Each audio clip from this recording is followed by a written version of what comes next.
Hello BuckPole YouTube viewers. We are back with our build a ground blind for free project. Gonna try getting you guys updated here a little bit. Hope you enjoy the nice little shave. My wife has gone ballistic on me for it. Shows my nice little double chin there, but we'll get you updated as to where we're at on our ground blind.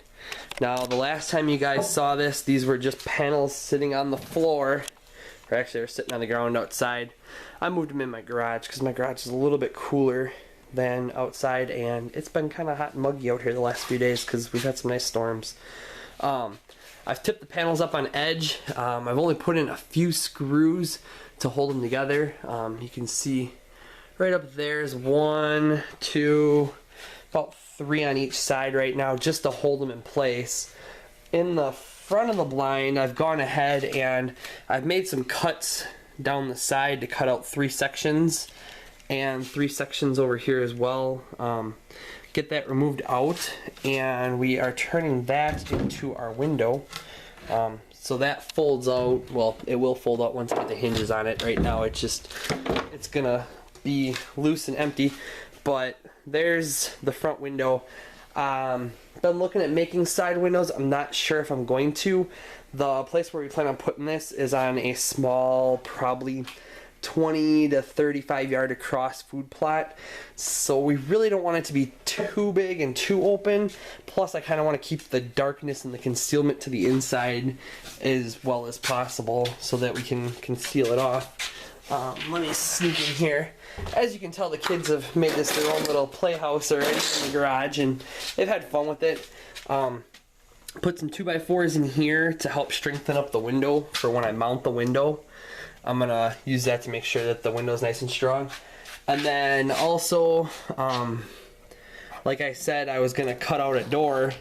Laid the door down, took the time on the door just to cut it along those 2 rafters, or the 2 main beams, and I cut out some real rough 2x4, put some 90-degree corner, like cut them at 45s going back and forth to make a nice little 90-degree corner here to be able to add some strength to this door so it doesn't wobble up and down.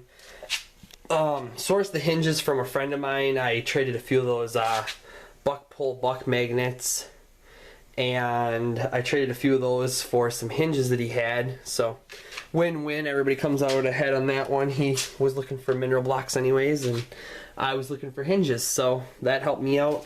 My little door latch here, nothing more than just a piece of dog-eared fence panel that got cut off. As you can see, the hinges put pretty good tension on the door, so that should pull it shut and hold it decent, and should be able to keep it fairly strong and keep it quiet. I mean, that's always a big thing with a hunting blind, is you want it quiet. What I am going to do is I'm going to pause it. I'm going to take you outside and show you where we're at. So I probably cut part of that off, but as far as the roof, the pieces that I had laid out with the triangles, I had 7 footers. I took a foot off of one end, so my bottom runner is 6 foot. My up right there is a foot, and then my main beam going down at an angle is 7 foot. The pieces that I have don't reach top to bottom, so I kind of layer these up like you would siding. If I get down there, you might be able to kind of see they're kind of overlapped like you would wood siding, about as best I could. I hope that it's enough of a pitch on the roof to be able to shed water still. At the top, what I'm doing is I'm going to run some boards going down probably every 6 inches, leave about a 6-inch gap or so. I'm probably going to put one more in between there, and I'm going to keep running them down these beams, and then I'm going to take these fence posts, or these fence panel pieces, and I'm going to turn them sideways, and I'm going to run them lengthwise all the way down the whole entire thing until it gets to back here. Part of the reason why I had to do the dog earring was, or the overlap on the bottom, was because it was too long of a run for the panel and it wouldn't make it all the way to the end, so I had to figure out something for the back end of it. That should be it for this video. The next video will probably be me putting the top on it and pretty much calling it done. So stay tuned, and we'll try to get that video out to you as soon as possible.